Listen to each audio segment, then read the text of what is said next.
500년 역사의 전통의 도시, 대한민국 경제의 중심지, 산과 강이 있는 아름다운 자연의 도시, 대한민국 수도 서울입니다. 오늘 머니투데이 방송의 더 리더는 개국 5주년 특집으로 진행합니다. 박원순 서울시장을 모시고 서울시의 발전 방향 등 현안에 대해 묻고 들어보겠습니다.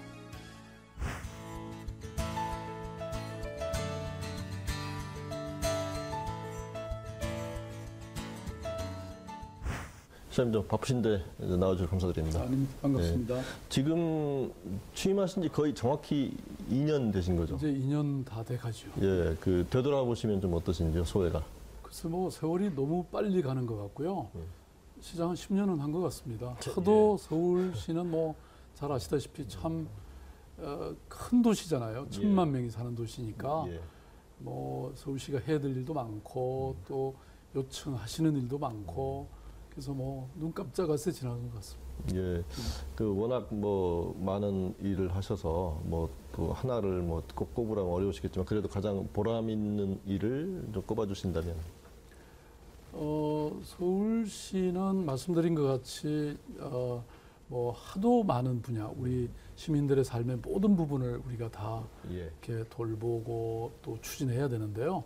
그래서 저는 어떤 그 결과물 하나보다 이런 그 정책을 만들고 추진해가는 하나의 그 원칙이라고 할까요? 이런 걸 제가 이렇게 신경을 써서 만들어 왔죠. 다시 말씀드리면 과거에는 그냥 시장이 혼자 결정하거나 아니면 공무원들 몇 사람이 아니면 전문가 몇 사람이 결정하던 거를 지금은 시민들이 누구나 참여할 수 있게 그래서 정말 참여민주주의를 확립했다 이렇게 저는 생각이 들고요. 그래서 많은 정보도 공개하고 시민들이 참여하고 이렇게 해서 제가 이름을 서울 솔루션, 그 약자로 서울루션, 시민이 함께 만들고 함께 누리는 그런 서울을 하나의 새로운 어떤 패러다임을 만들고 있다 이렇게 감히 생각하고 있습니다. 반대로 조금 미진했다, 아쉬웠다. 그래서 앞으로 후반에 이런 일들은 조금 더 이렇게 좀 역점을 둬보겠다 생각하시는 게 있다면 어떤 게 계실까요? 그런 게 정말 많죠. 왜냐하면 사실 2년이라는 짧은 세월 안에 뭐가 온전하게 잘 다 이루어지겠습니까? 저는 이건 좀 많은 사업들, 제가 시작한 사업은 아마도 몇 년이 지나야 제대로 효과가 날 거라고 보고요. 또 과거에 전임 시장님들이 했던 걸 잘 관리해서 또 지금 현재 성과가 이루어질 수 있도록 그렇게 하는 게 저는 중요하지 않을까 싶습니다. 너무 많습니다. 그럼 지금부터 이제 서울시 현안 하나하나 좀 여쭤보겠습니다. 무상 보육, 이게 사실 뜨거운 감자고 또 정부 여당하고 또 팽팽한 긴장 관계에 계시기도 하시고 또 여러 가지 얘기들이 많은데 최근에는 이제 국고 보조 비율의 문제죠. 그런데 최근에 이제 일단 올해의 경우에는 이제 지방세 2천억 관행해서 이제 넘기시는 걸 이렇게 했는데 입장 다시 한번 정리해 주시고 또 내년에 가면은 이걸 되풀이할 수가 없기 때문에 근본적인 문제 해결이 필요할 텐데 어떤 입장이신지? 예, 맞습니다. 사실은 어찌 보면 이 무상 보육 문제는 굉장히 간명한 문제라고 저는 생각이 되거든요. 그러니까 처음에 국회와 중앙정부가 결의해서 이루어진 사업이잖아요. 그러면 당연히 중앙정부가 사실 책임지는 게 맞죠. 그런데 이제 지방정부한테 이걸 말하자면 떠넘기는 그런 사업이 된 건데요. 그럼에도 불구하고 저는 이런 무상보육 사업은 저희들도 진행돼야 된다고 생각하고 있기 때문에 서울시가 중앙정부가 일방적으로 서울시에게 8대2로 8을 서울시가 책임지라고 요청하신 게 너무 부담스럽다. 기준 보조율을 6대4로 좀 낮춰달라. 이렇게 하소연했는데 귀를 잘 안 기울여 주시네요. 그래서 저는 정말 이 소통의 벽을 느끼고 있고요. 특히 이런 무상 보육만이 아니라 지금 이제 어차피 우리가 복지 국가 시대로 가는 거잖아요. 하나의 원칙을 만드는 게 저는 참 중요하다고 생각합니다. 그러니까 기본적으로 보편적 복지는 중앙정부가 책임지는 게 맞다고 생각하고요. 지방정부는 주민들의 삶의 질을 위해서 이런 작은 프로젝트들을 진행할 수 있어야 된다고 저는 보거든요. 근데 이렇게 큰 예산이 지방정부 보고 부담케 하면 저희들은 그런 사업을 못하게 되는 거죠. 그래서 어떤 광역지방자치단체장님은 2할짜리 지방자치다 아니면 우리 지방자치단체가 뭐 중앙정부의 무슨 출장소냐 이런 항의를 하시는데요. 그러니까 다시 말씀드리면 서울시만의 문제가 아니라는 겁니다. 이거는. 그래서 원칙의 문제고 미래 철학의 문제다. 이것을 저는 중앙정부가 또 국회가 정립을 해주셔야 된다 이렇게 생각하고 있습니다. 이제 말씀하신 대로 이제 한 6대4 정도는 돼야 이제 내년에도 좀 안정적으로 그 사업이 진행될 수 있다 이렇게 보시는 건데 그 정부에서 내놓은 이제 지방 재정 건전화 이제 저장 조정 방안을 보면은 그 영유아 뭐 지원비 국고보조 비율을 뭐 10%포인트 높이다든가 이제 관련된 얘기들이 좀 들어있고 또 다른 뭐 취득세율을 인하해 전액 보전하는 문제들이 있는데 같이 연결시켜서 지금 그 방안이라든가 어떻게 생각하시는지요? 연결시켜서 보시면. 아니 그러니까 이제 그게 지금 예컨대 영유아 보육 그러니까 무상 보육에 관련해서 서울시 경우에는 이제 7대3으로 이렇게 해주시겠다는 게 이번 그 얘기죠. 발표잖아요. 그런데 그렇게 되면 금년보다 더 힘들어집니다. 왜냐하면 금년은 사실상 6대4로 이렇게 해주셨단 말이에요. 그런데 내년에는 그렇게 되면 서울시만 새롭게 부담하는 게 약 한 3,200억. 그 정도 되면 시장이 뭔가 이렇게 새로운 미래 비전을 갖고 사업할 수 있는 여력이 다 사라집니다. 그럼 지방자치 뭐 하지 말라는 거나 사실상 마찬가지가 되고요. 그래서 또 이것뿐만이 아니잖아요. 이번에 뭐 예컨대 기초연금 같은 경우도 정부가 후퇴한 안으로 하더라도 전체 이 지방 정부들이 부담해야 될 게 1조 원이 넘는다는 거지 않습니까? 그러니까 이런 것들이 계속 쏟아지는 거예요. 더 이상 견디기가 힘든 상황이죠. 그래서 물론 이제 중앙정부도 힘들기 때문에 여러 가지 고민하시는 것 저희들이 잘 이해하고 있는데 그럼에도 불구하고 여러 가지 어떤 가능성은 중앙정부가 다 갖고 있는 거잖아요. 그래서 이 부분에 대해서는 정말 정부와 국회가 이런 깊이 있는 그 토론과 논의를 해야 된다. 지금까지는 이게 그냥 일방적으로 정해지고 일방적으로 발표된 거거든요. 뭐 이번 그 조치도 사실은 뭐 저희들하고 형식적으로 한번 그 논의는 있었지만 실질적으로 논의하는 과정이 없었거든요. 저는 이런 그 소통이 없이 이런 국정이 결정되고 진행되는 것에 대해서는 참으로 뭐 이렇게 깊은 절망을 느낍니다. 말씀하신 대로 이제 정부 여당과 지자체 간의 이제 소통의 활로가 좀 열려서 행정의 소비자인 주민들 중심의 바람직한 정책이 접점이 좀 마련됐으면 좋겠습니다. 그 다음 질문은 그 경전철 관련 질문. 이미 8일 날 발표를 하셨죠. 그 발표 후에 뭐 이제 환영하는 목소리도 있고 또 이제 민자가 또 많이 들어가야 되는데 수익성이나 이런 면에서 또 실현 가능하냐, 또 갑자기 경정철이냐 이런 얘기들이 쭉 나오고 있는데 종합해서 그 반응까지 종합해서 평가해 주시면 어떤 얘기를 하실 수 있을까요? 뭐 경전철에 대해서 우려하는 목소리들이 제법 있었고요. 또 그것이 굉장히 합리적인 부분도 있었습니다. 예컨대 이제 이 경전철이 다른 지역에서는 굉장히 실패를 했잖아요. 근데 이제 서울의 경우는 굉장히 그 상황이 다릅니다. 서울은 워낙 이게 컴팩트한 도시잖아요. 1,000만 명이 사는 도시란 말이에요. 그래서 그 이런 뭐 수익성이라든지 이런 측면에서 다른 도시와는 근본적으로 다르고요.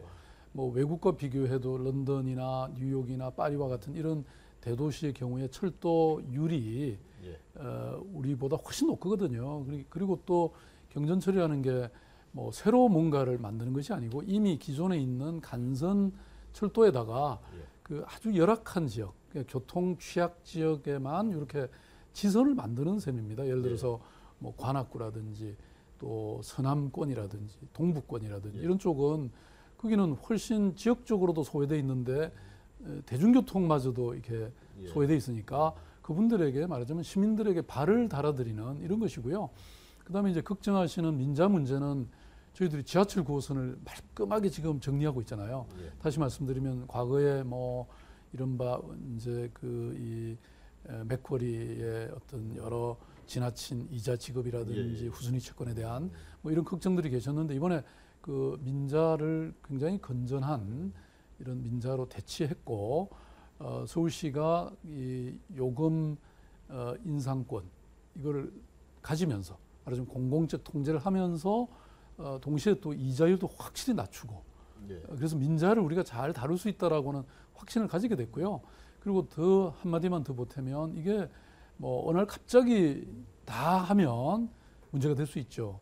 근데 이제 민자와 재정 사업을 적당히 잘 하면서 그래서 지금까지 하고 있는 것처럼 1년에 한 4천억, 5천억 정도면 지금도 이미 투자해 왔기 때문에 앞으로 이걸 10년 투자하면 가능하다는 것이고요.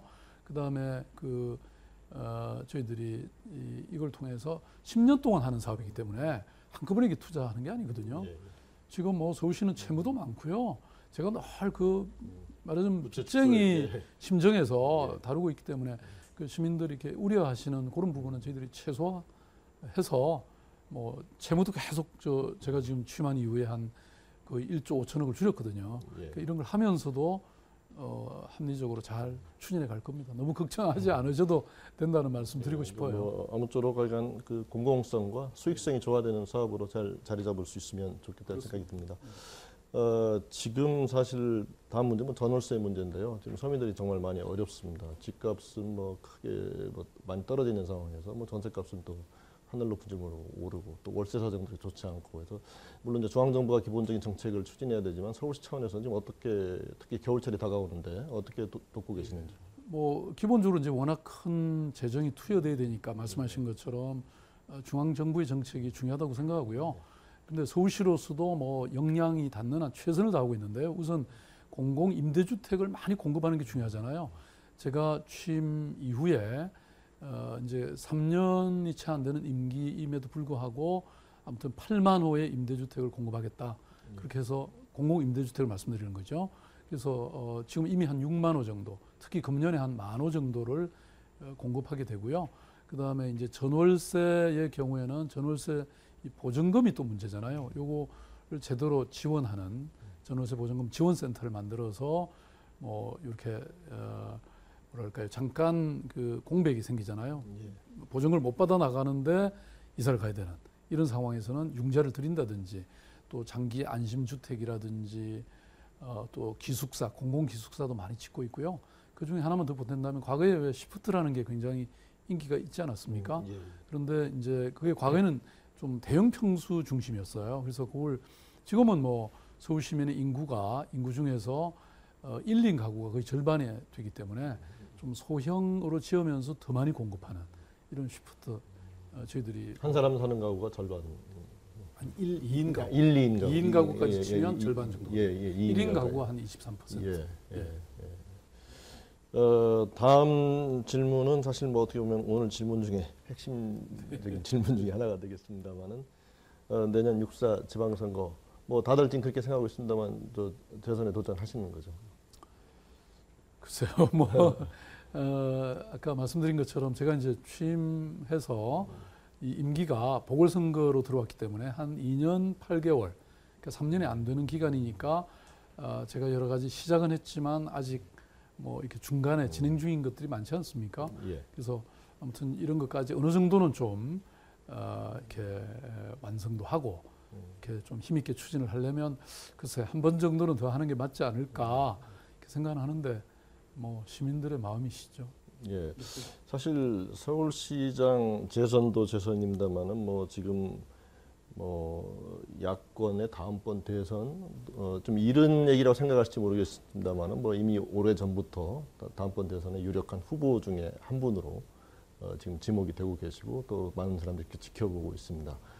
어떤 생각 가지고 계신지요? 제가 이제 그런 말씀 들을 때마다 예. 사람 잡는 소리 하지 말라 이렇게 제가 말씀드리고 있는데요. 예. 왜냐하면 사실 과거에 뭐 서울시장이라는 자리가 그런 생각을 이렇게 하게 만든 뭐 그런 위상이기도 하고 또 그렇게들 이렇게 꿈을 꾸기도 하고 그랬는데 저는 사실 서울시장이라는 직책 자체도 너무나 무거운 자리다. 1,000만 명의 삶을 책임지는 자리인데 예. 그걸 어떤 하나의 어떤 단계로 생각한다거나 뭐 사다리의 한 단계로 생각할 일은 아니다. 정말 여기에 올인해야 된다고 저는 생각하고요. 그래서 서울시장 제대로 하는 것 이것이 저에게 닥친 가장 중요한 직무인데 그 이상 뭘 지금 생각할 여유가 있겠습니까? 예. 네. 알겠습니다. 그 현장 행정 이제 많이 강조하고 계시고 또 지난해 11월 이제 은평 뉴타운 이제 아파트 미분양 문제 해결하기 위해서 또 현장 시장실 운영을 하셨죠. 그 후에도 뭐 다른 지역에도 지금 하시고 있다는 얘기 들었는데 지금 실제 상황이 어떻고 이게 또 이제 단순한 전시 행정의 문제가 아니라 실질적으로 현장의 목소리를 경청하고 또 그걸 또 시장에 반영하는 어떤 효과적인 통로가 될 수도 있을 것 같은데 해보시니까 어떤 생각이 드시는지? 예, 말씀처럼 제가 처음 현장 시장실 가게 된 게 이제 은평 뉴타운이라는 예. 곳인데요. 거기가 이제 뉴타운 사업을 하면서 서울시 산하기관인 예. SH공사가 이제 그 시공을 한 아파트 중에 약 614세대가 그 분양이 안 된 상태로 남아 있었어요. 예. 그게 이제 주로 대형 평수였죠. 요새 이제 아까 말씀드린 것처럼 이렇게 가구 원수가 적잖아요. 안 예. 팔리고 있는 거죠. 예. 그래서 제가 이거는 정말 서울시 채무도 해소해야 될 뿐더러 이렇게 빈 집이 많으면 그 도시 자체가 유령 도시가 되는 거잖아요. 그래서 예. 안 되겠다 싶어서 제가 가서 딱 9일 동안 머물면서 예. 다양한 정책을 만들어서 그랬더니 한 2달 안에 다 해소가 됐습니다. 예. 예. 제가 완판 왕이 됐어요. 그래서 아니 제가 느낀 거는 아 정말 현장이라는 게 중요하구나. 현장에 가서 주민들의 목소리도 듣고 아파트 평수 뭐 60평짜리를 어떻게 좀 나누어서 여러 세대가 살 수 있게 할까? 제가 공공건축가 모셔와서 막 해결책을 한다든지 이렇게 해서 하니까 그게 싹 나가는 거예요. 그래서 현장이 물론 옛날에도 중요하다고 생각했지만 진짜 현장을 제대로 챙겨야 되겠다 이런 생각이 들어서 지금 구청별로 예. 현장 시장실을 차려서 1박 2일 동안 예. 그 문제를 씨름하고 해결책을 내놨는데요. 지금 19군데인가요? 예. 17군데를 이미 갔다 왔는데 아, 예. 그래서 정말 뭐 많게는 수십 년 쌓였던 그 어떤 현안들을 예. 많은 걸 해결할 수 있었습니다. 예. 왜냐하면 현장에 딱 가보면 이게 다르거든요. 거기서 더군다나 주민이라든지 전문가, 이해관계자들 얘기를 들으면 이렇게 답이 나오는 것 같아요. 예. 그래서 이 기간 동안에 정말 제가 서울에 40년을 살았지만 정말 이런 문제들이 있구나 하는 걸 새삼 깨닫게 됐고요. 그래서 아마 지역 주민들도 그래서 좋아하시는 것 같습니다. 예, 말씀 듣다 보니까 혹시 아시는지 모르겠습니다만 요즘 많이 도는 얘기 우문현답이라는 얘기 맞습니다. 우리의 문제는 현장에 답이 네, 있다 네. 그런 생각이 드는데요. 그 시장님 되시기 전부터 사실 SNS 특히 트위터부터 그냥 활발하게 하시는 분으로 유명하신 분이시고 사실 뭐 저도 개인적으로는 언론인 중에서는 꽤 활발하게 하고 있는 편인데 지금 팔로워가 몇 명 정도 되시는지요? 지금 트위터가 한 73만 명, 예. 페이스북이 한 16만 명. 예. 네. 거의 뭐 탑 5 아니실 것 같은 생각이 그건 듭니다만. 뭐안 열어봤지만. 예, 이게 사실은 그 정도 숫자 되시면은 뭐 트위터를 하신다기보다는 개인 미디어 역할을 하신다고 저는 보고 있는데요. 네네. 실제 그런데 또 많은 목소리를 경청하는 창구로는 또 좋긴 하지만 굉장히 많은 목소리가 들어오기 때문에 그걸 시정에 또 효율적으로 반영하는 것도 보통 일은 아닐 텐데 어떻게 활용하고 계시는지. 아니 저희들은 잘 활용하고 있습니다. 예. 우선 그러니까 시장이 직접 시민들과 소통한다는 것. 그동안 뭐 사실 일반 서울 시민들이 시장하고 만나려 그러면 정말 층층이 예. 또 뭐 몇 명이나 만날 수 있겠습니까? 그런데 트위터로는 뭐 거의 실시간대로 그냥 제가 얘기 듣고 또 우리 직원들한테 지시도 하고 그러고 있거든요. 물론 이제 그래도 제가 다는 못하기 때문에 서울시 경우에는 그 서울 이 소셜 미디어 센터라는 걸 만들어 가지고 제가 미처 이렇게 보지 못하는 것도 다 해당 부서가 다 보고 그리고 그 문제를 해결하도록 해서 지금은 이제 제가 광속행정이다 이렇게 이름을 붙였는데요. 제 트위터 보시면 어제 문제 제기했는데 오늘 가보니까 해결됐네요. 광속. 뭐 예. 이런 식으로 예. 그 속도가 굉장히 빨라졌죠. 예. 그래서 저는 이것이 정말 이 현대적 어떤 문명의 이기를 우리가 잘 활용해서 시민과의 소통의 이 폭을 굉장히 넓힌 그런 사례가 아닐까 싶습니다. 저도 지금 이 자리에 오기 전에 제 페이스북 친구들한테 시장님 뵙는다고 해서 질문을 많이 좀 받아왔습니다. 네. 나중에 좀 문건으로 제출해 드리겠습니다. 예. 네. 숙제를 많이 주시네요. 예. 그 리더십에 대한 질문 좀 개념적 질문 좀 드리겠습니다. 네네. 지금 사실 어떻게 보면은 뭐 영어로 얘기하면 이제 everybody shout 모든 사람이 얘기하는 시대가 됐거든요. 그러다 네네. 보니까 이제 소통은 활발해지기도 하는데 또 많은 이해상충의 문제들이 생기기도 하고 또 한편에서는 또 생활이 굉장히 어려우신 분들도 점점 많아지고 있고 이런 시대에 바람직한 리더십 어떤 게 좋다고 보시는지? 말하자면 저는 말씀하신 것 같이 정말 민주주의의 시대잖아요. 예. 누구나 말할 수 있는 권리가 예. 있고 또 그런 채널이 생겼잖아요. 근데 막상 그런 상황이 됐지만 정말 그걸 귀담아 듣고 그것을 하나의 정책으로 만들어가고 해결하는 노력은 오히려 저는 줄어든 게 아닌가 이렇게 생각을 합니다. 그러다 보니까 워낙 많은 갈등들이 예. 생겨나고 있죠. 그래서 저는 시장이 된 다음에 시장실 직속으로 갈등 조정관 제도라는 걸 만들었습니다. 예. 그래서 예산을 딱 만들면 이 갈등의 소지가 있는 사업들이 어떤 것인지 그래서 미리 가서 듣고 이해관계를 조정하고 뭐 이런 기능도 참 중요한 것 같고요. 또 무엇보다도 열심히 듣는 것, 마음을 다해서 듣는 것, 그만큼 중요한 건 없다고 생각하거든요. 많은 시민들은 사실은 들어주지도 않기 때문에 분노하고 이 갈등이 생겨나는 것이거든요. 그래서 지금 뭐 아마 많은 시민들이 느끼실 겁니다. 서울시가 과거보다는 굉장히 조용해졌잖아요. 예. 근데 그게 이제 아까 말씀드린 것처럼 하나의 정책을 만들 때 저는 충분히 이해관계자들 얘기를 다 듣게 하고요. 듣고 나서 우리가 정책을 만들고 또 가서 들어봐라. 이 정책을 만든 게 맞는지. 뭐 이런 과정을 하니까 처음에 뭐 이렇게 오해를 했던 사람들도 다 이제 해소가 되게 돼 있거든요. 저는 정말 진심을 가지고 예. 시민들에게 다가가서 그 말씀을 충분히 듣기 시작하면요. 많은 오해나 편견이나 갈등이 사라진다고 생각하거든요. 네. 예. 그래서 정말 이런 소통과 이런 어떤 조정과 이런 화해의 리더십 이게 저는 예. 가장 중요한 게 아닌가 싶습니다. 예. 그 임기 이제 반환점을 도셨는데요. 앞으로 이제 또 재선 도전하는 뜻도 밝히셨기 때문에 좀 더 중장기적인 측면에서 서울시가 이런 모습으로 좀 바뀌었으면 좋겠다. 나는 이런 청사진을 가지고 있다는 거를 시청자 여러분께 한번 말씀해 주신다면 네. 마지막 질문을 드리겠습니다. 예. 뭐 서울시는 사실은 아까 말씀드린 것처럼 시민들의 삶의 질이 민생이 굉장히 중요하죠. 네. 그래서 저는 이제 그런 쪽에 또 하나의 길이고 또 하나의 길은 서울시가 이제 대한민국의 수도로서만이 아니라 뭐 세계적으로도 정말 빛나는 그런 글로벌 도시가 돼야 되잖아요. 그래서 이제 어떻게 하면 서울시의 도시 경쟁력이 뭐 런던이나 뉴욕을 따라잡을 수 있는가 이런 측면에서 도시 인프라를 만든다거나 또 어떤 문화예술을 통해서 또 창조 산업을 통해서 이런 그 관광이나 이런 것들이 훨씬 더 활발해지도록 이렇게 만들어야 된다는 두 트랙이 중요하고요. 그리고 이 모든 것을 가능하게 하는 것은 결국 저는 이런 시민 중심의 시민들의 이런 다양한 의견이 반영되는 이런 소통하는 도시, 이런 도시, 시민의 도시를 만들어내야 된다. 저는 이렇게 생각하고 있고요. 그리고 실제로 이제 그런 방향으로 쭉 방향이 잡혀가고 있기 때문에 뭐 저는 이렇게 지속되면 그런 성과가 나오지 않을까 확신하고 있습니다. 예, 시장님 좀 바쁘신데 나오셔서 시정의 철학과 또 시정 자세한 현황에 대해서 소상하게 설명해 주신 점 감사드립니다. 감사드립니다. 네, 고맙습니다.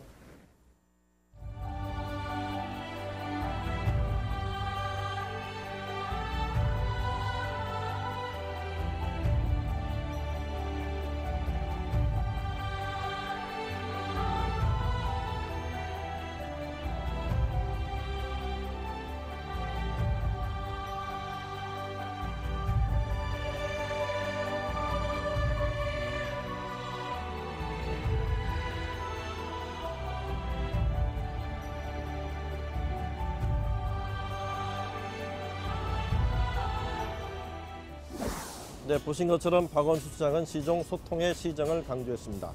내년 지방선거에서 서울시장 재선에 도전하겠다는 뜻을 분명히 한 반면에 대선과 관련해서는 즉답을 피했습니다.